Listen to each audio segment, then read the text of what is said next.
السلام عليكم.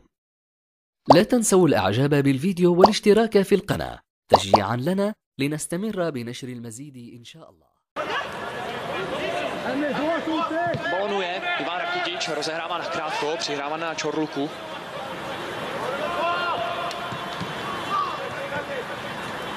Rakitič, tohle může být dobrá střela.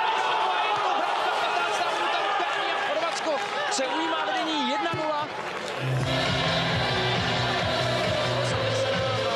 Brozovič, čtvrtý zápas v této kvalifikační skupině a pro Brozoviče je to první branka. No a tvrdá rána pro islandský tým, protože Islanďané rozhodně v těch úvodních 15 minutách byli lepším týmem.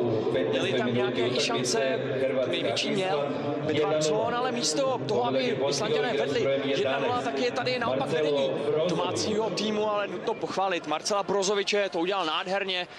Měl balon na levou nohu, nějak si to nekomplikoval, pěkně vystřelil, no a golman Haldarsson byl absolutně bez nároků, sice se tam proletěl vzduchem, ale nakonec marně, no a Marcelo Brozovič nám otvírá skóre zápasu v celku hodně brzy. Nám běží teprve 15. minuta.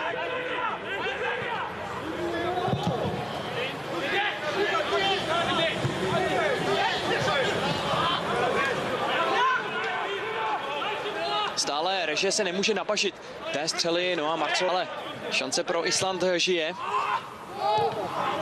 Luka Modrič.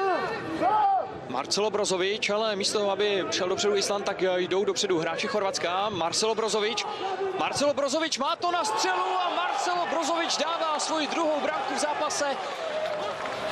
A díky Brozovičovi, tedy Chorvaté vedou 2-0, ale druhá branka Jakub si skopírá. No a Marcelo Brozovič asi bude vyhlášen nejlepším hráčem v tomto zápase. A Ante Čačič si teďka hodně nahlas odfoukl. No, Marcelo Brozovič převzal balón na polovině hrací plochy. Měl to usnadněné, protože Arnason uklouzl, upadl před ním a tam se mu otevřely dveře do obrany Islandu a Marcelo Brozovič zase krásně překonal golmana Haldarssona.